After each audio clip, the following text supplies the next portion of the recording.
Every time I do a bun in my videos, I always end up hating it, but my real hair looks like I haven't left the house in fucking 3 weeks. So, hey, welcome. By the way, Parker's gonna be snoring the entire video, and I'm so sorry about that. He's right there. I can't change it, and I wouldn't if I could. He snores. He's a pug. Forgive me. Okay, hey everyone, welcome back to my channel. I tried filming this video and it was so boring, I was not gonna put you guys through this, so I'm gonna try refilming it right now, and that is, how do I read so much in a month? I got asked about this on Instagram the other day, and I was like, any excuse to be given a topic to talk about. I realized that especially in isolation, I have so much time to film and then I have no idea what to talk about. So I will take any suggestions you guys have and I will try to talk about them. But yeah, I had a friend from high school say, Noelle, how do you read so much in a month? I want to read that much. And I'm like, tips?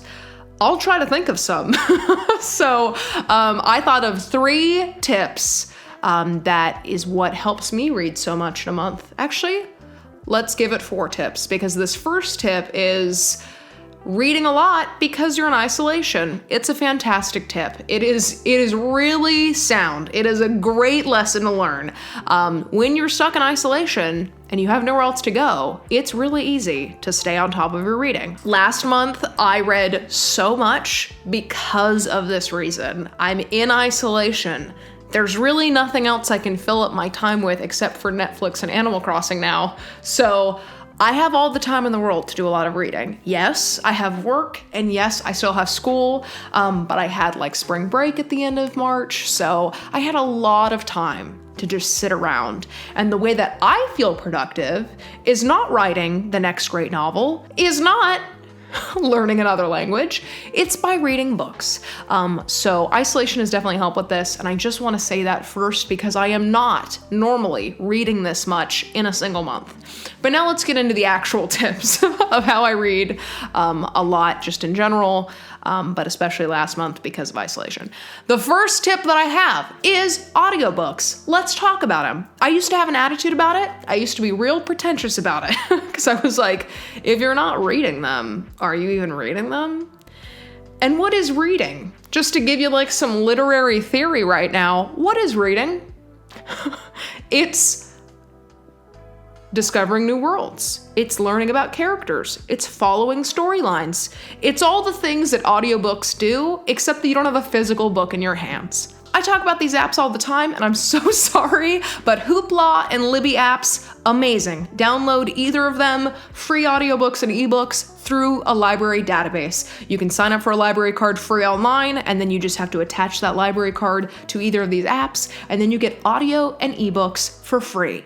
And I love audiobooks because I can find so much time in my day to listen to an audiobook, whereas sometimes with a physical book, you need to be in the right setting, the right mood, just things need to kind of align for you to want to read an actual book. But for an audiobook, you can listen to it when you do the dishes, when you sweep your ground, when you sweep your floor, when you walk your dog, when you are not taking a shower. You would not imagine how much time you have in your day that can be spent productively listening to a book. So audiobooks all the way, huge fan, huge supporter, and I am sorry for any pretension I had towards audiobooks. 2018 Noelle did not know what she was talking about. She has learned now and she has grown. The second tip I have is Goodreads. Now, I say Goodreads, it's an app, by the way, if you didn't know that. Goodreads is fantastic because it keeps you accountable and it helps you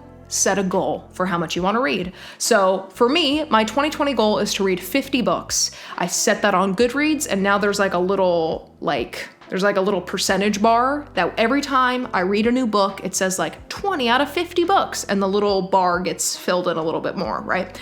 And so that keeps me accountable. I know what my goal is, and for 50 books a year, you kind of have to read about a book a week. And so for me, I need to be reading at least a book a week for me to be on track with this goal. So it keeps me accountable. It also helps me find new books that I'm interested in reading. I might see that another person that I follow is reading something, and then I'll put that on my want to read list, and then I'll go read that book. Or there might be a book that I saw at Barnes & Noble and I'm like, is it good? And then I look up the review on Goodreads and I'm like, no, it wasn't. And then I don't waste my money. So Goodreads is great. If you don't have the app, definitely get it and then follow me, and I'll leave that down in the description bar. And then my final tip, and this is gonna sound like I'm holier than thou or that I think I'm better than you. 100% I am not, and I still struggle with this all the time. But if reading is important to you, you need to make it a priority in your life. If you want to read a book a week, then you need to find the time in your day to read a book a week. You know what I'm saying? If it's important to you to read more, then you need to find the time to read more. So for me, that's putting it in my routine. When I was going to the gym, I would read books while I was on the Stairmaster because I hate every moment on the Stairmaster. But if I'm reading a good book, it at least makes it bearable. For me now, in isolation, I will make time in my mornings and my evenings to read. And actually yesterday on my lunch break from working from home, I went and read a few chapters of my current book. So you just need to find the time. And for me, that especially helps if you have a routine. So I don't need to check into work until 9. And so I've been waking up around 7:30 every morning. And that gives me a solid hour and a half to just read.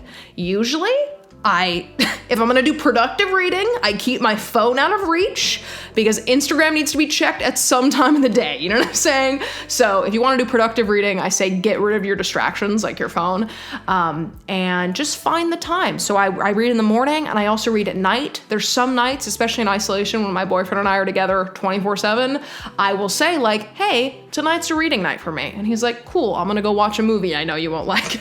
So he'll watch a movie, I'll go in the other room and I'll spend hours reading. If you spend 5 hours at night with free time and you spend it on movies or Netflix or creating art or writing or whatever it is, you can always shave off one of those hours and dedicate it to reading. Not that I think that you should give up anything that you love, it's just time management for when you're gonna do those things, right? So I still watch Tiger King. I still watch new movies with my boyfriend. We still get that time, but then I also say, it's time to go and read. Or I wake up early and I read then. I don't have to give up my Animal Crossing time, which is pretty valuable to me at this point.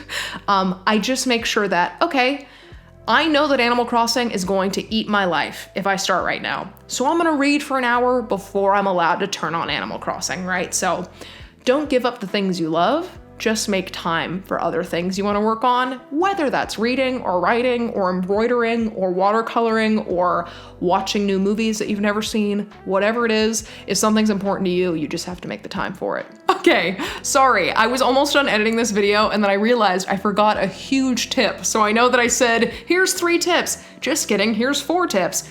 Just kidding, here's a fucking 5th tip. And that is, don't read books that are not interesting to you. Don't read books that you think you need to read because it'll make you a better person or it'll make you smarter. Read books that are interesting to you, that you think will be captivating, and if you start to get bored, it's okay to stop reading a book. Now, obviously, there's the few books where like the first 100 pages kind of suck or the setup is a little boring, but then it gets really, really good. Totally work through those types of books, but if you're reading something like Bleak House by Charles Dickens, and by page 50 you're like, this sucks and I'm wasting my life on it, don't finish it unless you're a grad student and you need to do it in order to pass the class. You know what I mean? But yeah, that's my final tip. I've made this mistake so much in my life where I would pick up a book because I thought it was what I should be reading, right? Not because I wanted to, but because I should be reading this book. And there's no should or shouldn't in reading, right? Especially if you're not doing it for like school. Read what you think is gonna make you happy and what's gonna keep your interest. So don't read self-help books just because everyone on Instagram is reading them or suggesting them. Don't read mysteries because I'm telling you to. Don't read classics because you think they're gonna make you smarter. Read books that actually captivate you and quit books that suck. Like there's really no point in pushing yourself forward and making yourself read something that is not gonna do you any good because you're gonna spend like 8 to 30 hours reading a book that makes you miserable and you can't get those hours back. So that is my final tip. And those are all of my tips. This is the end of the video, you guys. I hope that this was helpful, and I hope that this helps you read more, especially during this really weird time of isolation, because I think it is a good time to take advantage of doing something that you want to do. Maybe you don't need to be like overly productive, but if you're like, I've always wanted to learn how to watercolor, spend some time doing it. I've always wanted to watch more movies that I haven't seen and are out of my comfort zone. Watch more movies, or like this, if you want to read more, I hope that this helps you read more, because right now we have the time to do so. And reading is oddly productive, but not in a stressful way, unless it's reading Bleak House by Charles Dickens. And if you guys have any tips, please leave them down in the comments section, because I would love to know what you guys do. I see some people's reading goals for the year are like 100 books a year, and I don't know how you do it. I don't know how you find the time. So if you have any further suggestions or comments or anything, please let me know down below, and I would love to hear what you have to say. But yeah, that's the end of this video, and I hope to see you in the next one. Bye!